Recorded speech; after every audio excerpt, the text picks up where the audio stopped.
Memory transcription subject, Chief Hunter Isif, Arctic Dominion, Sector Fleet. Date, standardized human time, December 17th, 2136. Proxima Centauri was the site of many human endeavors, which I had guessed due to its constant ship activity. The nearest stellar system to Sol had once been where the Zerulean hospital fleet amassed to tend to an ailing Earth. Now, it was a bastion of human ships and drones. Rapid deployment was possible with a snap of their fingers. This went beyond the colony, which had temporary housing and the hastily assembled stations around the worlds. The fleet that the Terrans were constructing was enormous and rife with novelties that I had never seen. Identifying these devices proved difficult with how out-of-the-box humans could think. An excessive amount of patrollers prowled the system, ready to warp off to Earth or Venlil Prime at a notice. Anti-FTL boys and other minds saturated the system. Even Oleg and Lisa were wowed by the sights in the viewport. Probes propelled by solar sails could maneuver without emissions. Asteroids had FTL drives strapped to them, and other debris had engines attached as well. Artificial rods and slabs of metal were ready to be slingshotted at an enemy. There were other projectiles I failed to classify, though I was glad none deigned to attack me. Fascinating. I thought that visiting a system outside of Sol would lessen the military presence, I murmured. Falra's whiskers twitched. I had no clue they'd built so many ships so fast. Our industrial power's something else in the war economy, huh? Oleg rubbed his eyes as he strained to make out the details. Who knows what secret weapons the UN is ready to deploy?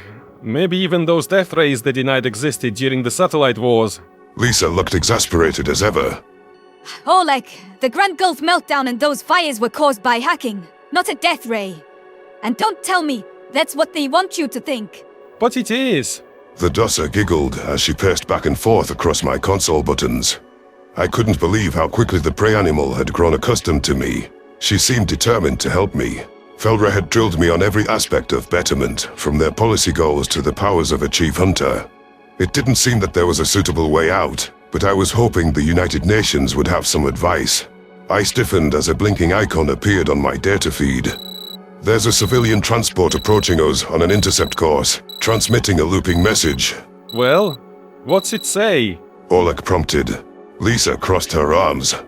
I hope it doesn't say Isif is a fraud and a liar. If he isn't what he claims to be, we're guilty of dereliction of duty. Hey! Siffy brought an entire fleet just to rescue me! Falra swept her tiny tail across the console and bared her teeth in an aggressive gesture.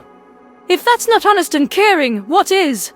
Besides, he hasn't eaten me yet. I would not dream of such a thing, I hissed.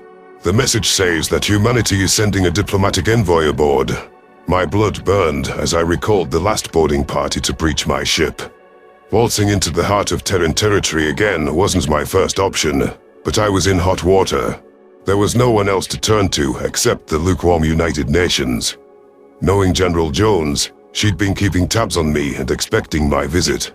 It seems she was able to keep Zhao from sicking the dogs on me. Our shuttle hasn't been attacked or confronted. I brought my vessel to a standstill and tried to trust that Jones had the situation under control. Making my shuttle easy to breach should signal my compliance. A thunk passed through the hull as the diplomatic transport latched into the side. After affirming that the airlock was sealed and affixed to the UN ship, I unlocked the entrance from our side. The two UN soldiers, whose formal names were Alexei Bondarenko and Lisa Reynolds, snapped upright. Their postures were as stiff as if someone jabbed a taser in their spines, and their flat palms looked glued to their foreheads. My maw locked with disdain as I recognized the uniformed man flanking General Jones. She had the nerve to alert Secretary General Zhao of my movements and bring him to greet me. Chief Hunter Isif, Earth's leader proclaimed. We're pleased to welcome you to Proxima Centauri. General Jones offered a smug smile. Everything you see here is only the tip of the iceberg. If the Kolshians think they can pick off our allies one by one and have us sit by and watch, they're in for a rough week. We can't defend all of our allied territory with the full might of Terra, but we're putting the finishing touches on our military spearhead. If we take the fight to them, they'll have to withdraw their forces. Zhao concluded. I chuckled with derision. You tried that tactic with Kalsim, and he let his own world burn. You humans have a saying about doing the same thing and expecting a different result, correct? Perhaps it is the definition of insanity. The difference is, the Kolshians care about control and defending their core worlds. Giznar even knows this from what she passed along to Jones. Zhao knows about me, The SecGen isn't blind, Isif. He's not a Fedi. Jones remarked. Five Eyes had some knowledge pertinent to the Dominion's upper echelons that we couldn't explain. Zhao put two and two together. As much as I'd like to chew her ear off for withholding intelligence, we can't afford to be divided. The Secretary General clasped his hands behind his back. Earth is fully committed to a total war. If we don't demolish the Federation's foundations, we can't guarantee our citizens' safety. Would you like to finish, Spy Master Jones? Gladly. In essence, we have no idea what we're walking into. The Kolshians' true strength and any concealed weapons they have up their sleeves. They clearly believe that Alpha is impenetrable, and we'll need to pass through other species' space to get to them. They know our stealth tactics, so we have to fight. I narrowed my eyes. So you have to work your way up to the top. Precisely. The Far Sol are the quiet conspirators, and got taken down a notch post-extermination fleet, but they still held out against an Arxer raid with minimal damage. They claim to have committed their entire arsenal, yet that clearly couldn't be further from the truth.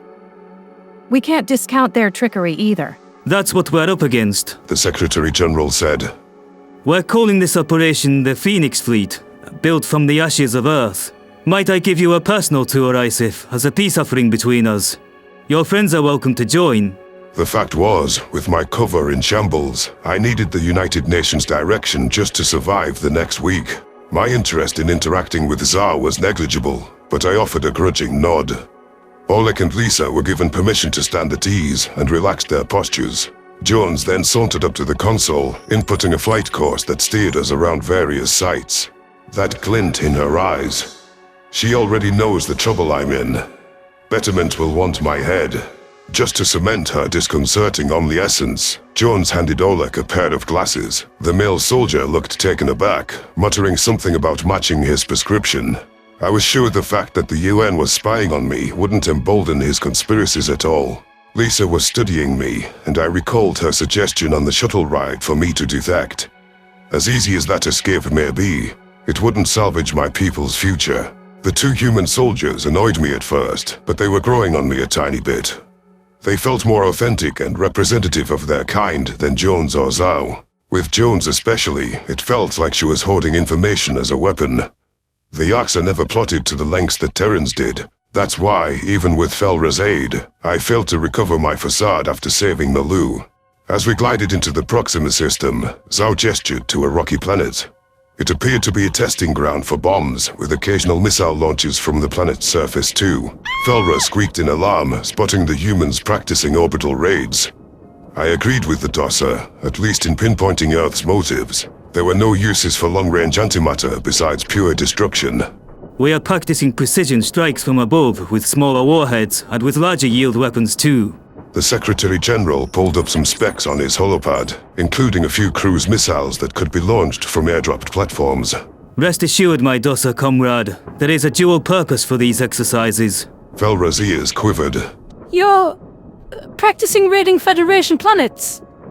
Do you intend to let any survive? The United Nations is prepared to reciprocate hostile actions after what happened on Malu. However, while civilians may wind up as collateral, they are not explicit targets. The smaller missiles are designed to contain the impact to areas and structures vital to military operations. Then why are you practicing with full-scale warheads? That is a training exercise. We're attempting to construct a ground intercept system which can detonate orbital munitions before they hit the surface. It's the same idea as a missile defense system such as the Iron Dome. We're practicing how many planetary strikes we can intercept and improving our technology. Jones added. Also, with all the reverse engineering we've done, we have many new additions to our fleets. If I may... My shuttle continued on its charted course, peeling away from the testing ground.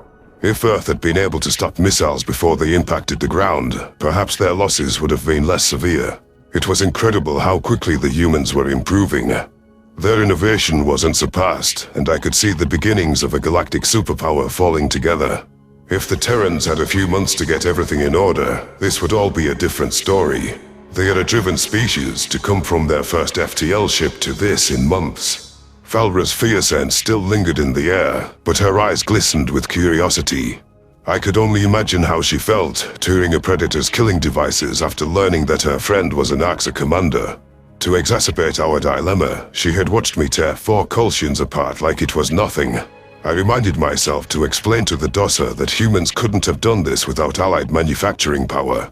Even in war preparations, they proved themselves a social species that outshone the AXA.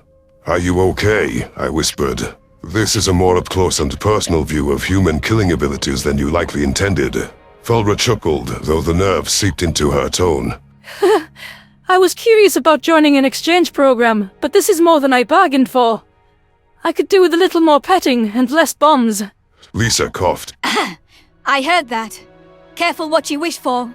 The shuttle approached a drone hub, which appeared to include self-piloted hospital ships. The Terrans wouldn't need to divert any qualified helmsmen to ferry the medics into battle. General Jones fiddled with my console, determining how to highlight items on the viewport. Her binocular eyes sparkled with pride. The drone program was her brainchild. Not only are we experimenting with varying drone sizes and with automating certain functions even in manned ships, but we've also crafted mini-drones. The spy master's rosy lips turned up, and she highlighted a handful of specs. Small enough to fit in my hand, and you can fly them like steered bullets. Good luck targeting something so tiny. My growl vibrated with appreciation.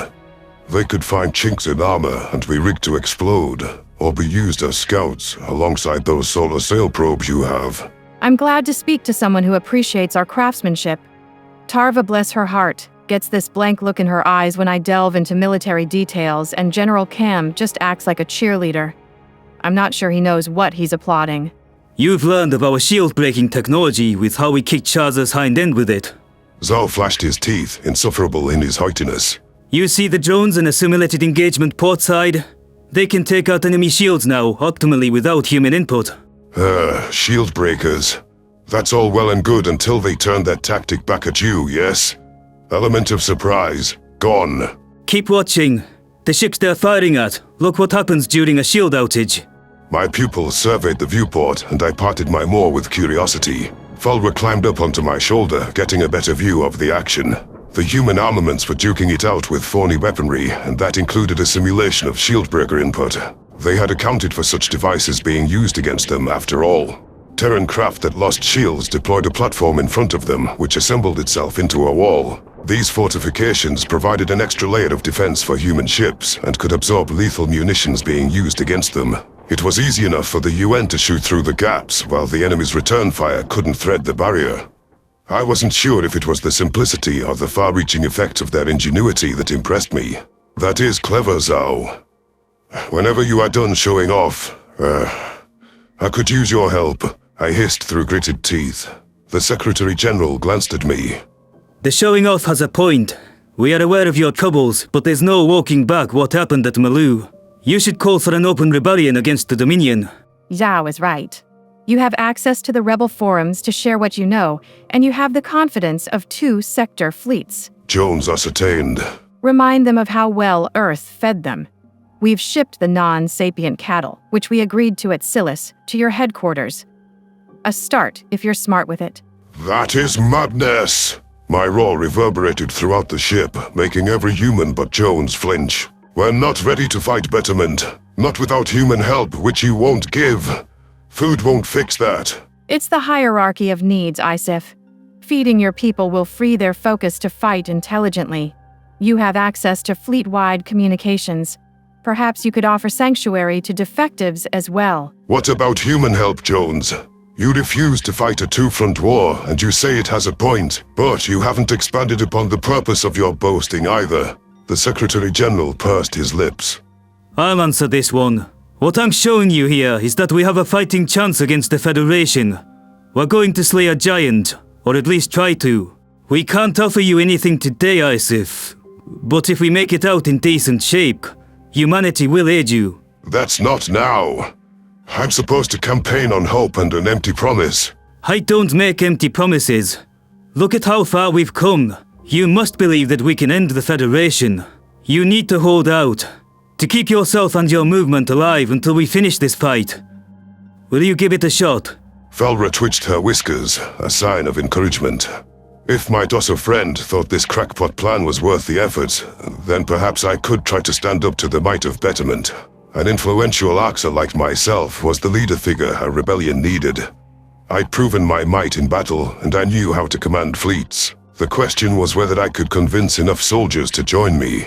I guess we're going to try to overthrow the Dominion, I sighed, ignoring Felra's happy squeak. Humans, if you believe we could ever have a better future as I do, you will help me, any way you can. We will. Zhao extended his hand, and I gripped it reluctantly. Not to sound like Jones, but you can't trust anyone. Keeping you alive will be key. You know that. That's why you wandered for weeks without an armed escort. Your point is? Perhaps you would trust human soldiers as your full-time guards. If Bondarenko and Reynolds here are up to the task, that is. I cannot give them that order in good faith. It's a dangerous assignment, beyond the scope of what any soldier signed up for. Oleg grinned. Being on the inside of spy insurrection shits. Sir, I'm in. If it helps the United Nations and swings the balance toward galactic peace, I'm in too, sir. Lisa responded.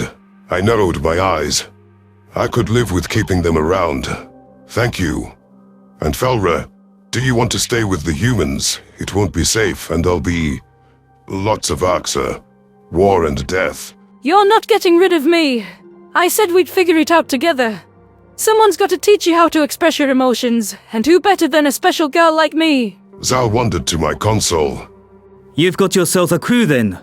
Now, let's help you draft your statements, shall we?